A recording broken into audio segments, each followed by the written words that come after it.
Kínverjar tilkynntu forseta Íslands í Shanghai í morgun að þeir styddu framboð Íslands til öryggisráðs Sameinuðu þjóðanna. Forseti Kína lýsti eindregnum stuðningi við framboð Íslands til öryggisráðs Sameinuðu þjóðanna á fundi með forseta Íslands í morgun. Þeir ræddust við í Shanghai í gestabústað kínverska forsetans. Logi Bergmann Eðsson í Shanghai. Fundur forsetana hér í Shanghai í dag var lengri en til stóð, en forseti Íslands segir að það sýnir hversu mikinn áhuga Kínverjar hafa á samskiptum við Íslendinga. Þetta var mjög efnisríkur og langur fundur og kannski var kjarnin í honum sá að hann lýsti því yfir að samvinnan við Íslendinga væri eins konar módel í hugum Kína því hvernig nætti að stuðla samvinnu þjóða á þessari nýju öld. Það sem ber sennilega hæst á þessum fundi þó þau gríðarlegu verkefni sem hér framundan í Kína í jarðhitamálum og þeir vilja eindregið að Íslendingar taki þau að sér. Og hann lýsti gífurlegri ánægju með jarðhitaverkefnið sem var sett á laggirnar hér í opinberri heimsókn minni fyrir 2 árum og hefur núna náð vissum þroska. Og vegna þess hvað þeir eru ánægðir með það, þá eru þeir tilbúnir í langvarandi og mjög umfangsmikla samvinnu við Íslendinga í nýtingu jarðhita í fjölmörgum borgum í Kína og það er satt að segja svo stórt verkefni að ef að það gengur eftir þá gerðum við nú kannski ekkert annað á næstu árum heldur en að sinna því orkufyrirtækin, bankarnir og fjármálastofnanirnar. En það sýndi alvöru þessa máls að hann lagði til að það yrði stofnað hér í Kína útibú frá jarðhitaskóla Sameinuðu þjóðanna sem á Íslandi. Og varðandi alþjóðamálin þá var kannski mikilvægast að hann lýsti yfir alveg eindregnum stuðningi við framboð Íslands til öryggisráðsins. Og það fór ekkert milli mála. Þeir hafa gefið þetta til Kínverjar að þeir myndu styðja okkur, en það er mjög mikilvægt að fá svo afdráttarlausa yfirlýsingu eins og kom fram hér á þessum fundi. Logi Bergmann Eðsson ræddi við forseta Íslands í Shanghai. Kínaforseti var nánast með innkaupalista yfir samstarfsmál, segir Ólafur Ragnar Grímsson, forseti Íslands.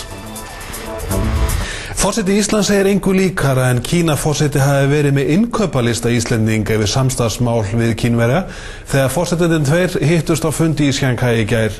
Málefnin sem hafi borið á góma hafi verið margfalt fleiri nú en í heimsókn til Kína fyrir 2 árum.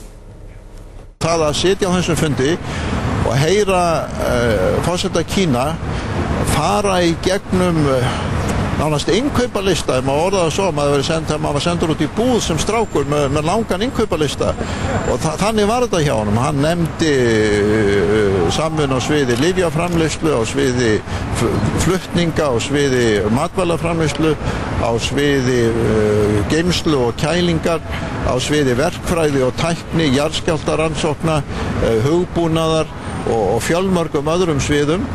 Og þegar ég kom hérna fyrir 2 árum þá voru þetta kannski svona 6-7 svið sem við vorum að tala Nú þetta einhverstaðar á milli 20-30 svið sem komið til umræðu á þessum fundi. Segir forseti Íslands. 64% Íslendinga vilja Ólafur Ragnar Grímsson bjóði sig fram í 4. sinn til forseta á næsta ári samkvæmt nýrri könnun. Rösklega 64% landsmanna vilja Ólafur Ragnar Grímsson forseti gefi áfram kost á sér í embættið á næsta ári þegar 3. kjörtímabili hans lýkur. Hann fekk 67,5% fylgi í síðustu forsetakosningum árið 2004. Gissur Sigurðsson. Þetta er niðurstaða nýrrar skoðanakönnunar Fréttablaðsins. Þetta er 12% stigum minna fylgi en í sambærilegri könnun fyrir 4 árum. Mestur stuðningur við Ólaf Ragnar er í röðum Vinstri grænna. Þá vill það bil helmingur Samfylkingar og Sjálfstæðismanna Ólaf Ragnar áfram. Einnig var spurt hvern fólk vildi nefna ef Ólafur Ragnar gæfi ekki kost á sér. Allir formenn stjórnmálaflokkana voru nefndir, einnig Davíð Oddsson, Þórólfur Árnason, Jón Baldvin Hannibalsson, Bjarni Ármannsson og Berglind Ásgeirsdóttir. Þar með eru 2 konur nefndar til sögunar því Ingibjörg Sólrún Gísladóttir, formaður Samfylkingarinnar, var nefnd í formannahópnum. Ólafur Ragnar hefur ekkert tjáð sig málið en sem komið og gerði það ekki við þingsetninguna nýverið. Vigdís Finnbogadóttir notaði einmitt það tækifæri til þess að tilkynna að hún sæktist ekki eftir endurkjöri á sínum tíma. Glitnir gerði í dag samning við eitt stærsta matvælalafyrirtæki heims ráðgjöf við vöxt fyrirtækisins í Kína. Samningurinn sá fyrsti sem Glitnir gerir en gríðarlega mikilvægur að mati bankans. Logi Bergmann. Fuji stærsta matvælalafyrirtæki í Kína og framleiðir 1 milljón máltíð á dag en markaðsvirði félagsins 150 milljarðar króna. Samningurinn snýst að Glitnir muni veita fyrirtækinu ráðgjöf til að vaxa á kínverska markaðnum og meðal annars leita að heppilegum fyrirtækjum til að kaupa. Þetta er tímamóta samningur fyrir Glitni í Kína vegna þess að nú erum við komið með viðskiptavin hér í Kína sem kínverskt fyrirtæki. Við höfum verið að aðstoða íslensk fyrirtæki sem að koma sér fyrir á þessu markaði en þarna erum við komið með kínverska viðskiptavin og það skiptir afskaplega miklu máli fyrir okkur og líka fyrir okkar íslensku viðskiptavin vegna þess að þetta svona hluti af því að þroskast og dafna, stækka, læra að vinna í þessu umhverfi vegna þess að við erum og þau fyrirtæki sem hingað koma við þurfum að sætta okkur við það að svona eru hlutinir, við breytum ekki Kína. Þannig að við erum afskaplega stolt af þessu samning og höfum reynda verið að vinna þessu núna í 1,5 ár. 2 ár eru síðan Glitnir fór fyrst að huga að starfsemi í Kína og rúmt ár síðan bankinn opnaði hér skrifstofu. Við sjáum fram á mikið vöxt og það má segja það í stuttu máli að starfsemi snúist það að styðja við bakið af viðskiptavinum frá okkar heimamörkuðum sem Ísland og Noregur sem að koma sér fyrir á kínverska markaðnum annars vegar og hins vegar að styðja við bakið á okkar viðskiptavinum sem í alþjóðlegu sjávarútvegi eða í jarðvarma og svo þá samningum eins og þessu sem vorum að gera í dag þar sem við erum að eiga við kínversk fyrirtæki. Í gærkvöld bauð svo fyrirtækið ásamt samtökum íslenskra fyrirtækja í Kína og utanríkisráðuneytinu keppendum á Special Olympics í kvöldferð með forseta Íslands en hann hér til að fylgjast með leikunum. Þar fengu gestir að bragða á framleiðslu Fujis í mörgum réttum sem óhætt að segja að sjáist ekki á borðum Íslendinga á hverjum degi.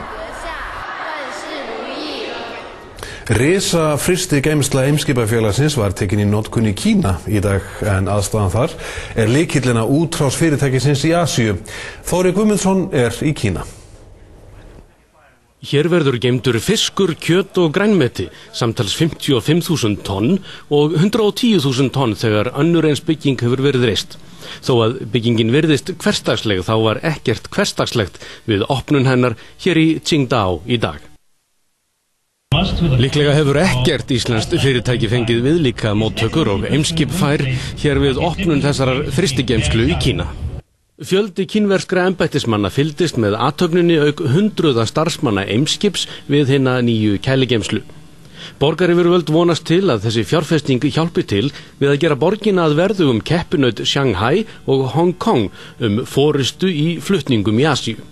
Hér hefur við notið miklar velvildar og skilningar og hér með framsækið og framþróun í viðskiptum mjög mikil og þess vegna passar þetta okkur mjög vel að vera hér. Ráðamenn Eimskips segja að aðkoma forseta Íslands og sendiráðs Íslands í Peking hafi opnað dyr hvarvetna og gert það að verkum að ekki tók nema 2 ár að koma verkefninu á koppinn. Og opnun hér í dag sýnir það að þetta gamla íslenska fyrirtæki sem stofnað var þegar þjóðin var ein af fátækustu þjóðum í Evrópu og var fyrsta viðskiptaskref Íslendinga í efnahagslegu sjálfstæði hefur núna byggt miðstöð í Kína sem svo stærsta á þessum vettvangi í allri Asíu en verður leið kjarninn í siglingakerfi Eimskips og flutningakerfi í gervallri veröldinni. Fyrir Eimskip aðstaðan í Qingdao lykillinn að útrás í Asíu þeirri heimsálfu þar sem mikill hagvöxtur kyndir undir hraðstígum þjóðfélagsbreytingum.